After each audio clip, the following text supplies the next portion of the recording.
In my mind, I see the movie really clearly. The first shot is the camera panning down on a beautiful tree-lined road. And you see this runner in the distance. And as you come in closer, you see that it's a woman.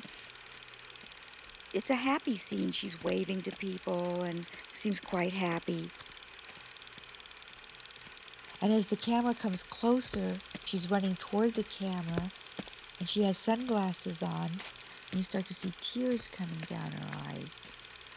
And you're baffled by it, because here's this what appears to be a happy woman, and she's not happy. She's got tears in her eyes.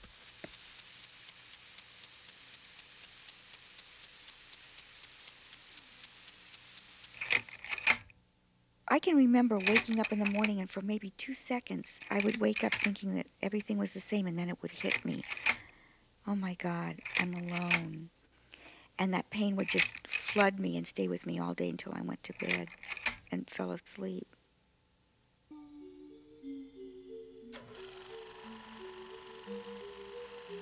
The next scene would be she walks into her living room, and now the camera pans the house.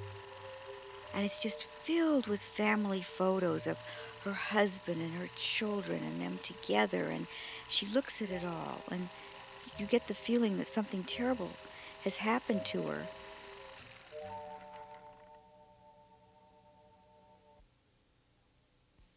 After the divorce, actually, it was not so much after the divorce, but after he left the house, I would see people in twos and realized I will never be in twos anymore. I was just one by myself.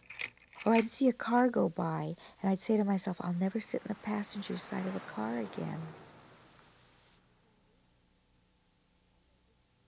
I pulled in. I needed to be in my bedroom, locked away from the world, sort of licking my wounds and taking care of myself. I watched a lot of television, and I especially loved watching all the Fred Astaire, Ginger Roger movies. It was a great escape for me. They numbed the pain. But after a while, that didn't work anymore, and I knew that I couldn't handle this by myself. I needed to get some therapy, and that took some time. My therapist said to me, if you don't put your hand on the door and turn that door and get out of the house, you could spend the rest of your life in your room. And that frightened me because I didn't want that to happen.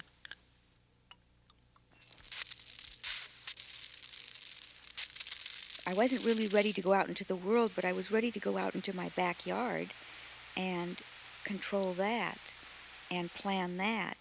And I did. I planned a garden. I made a picture in my mind of what I wanted, and then I started to build it. And in a way, I could see that if I can build my yard and make something pretty out of this chaos, I could do the same with my life. And I realized it's a step-by-step procedure. There's no end to this movie yet because I'm just continuing, but I've passed all those major hurdles that would have prevented me from putting my hand on the door. I've put my hand on the door. I've stepped out. I'm dating. I'm mapping out my life. I'm on my way.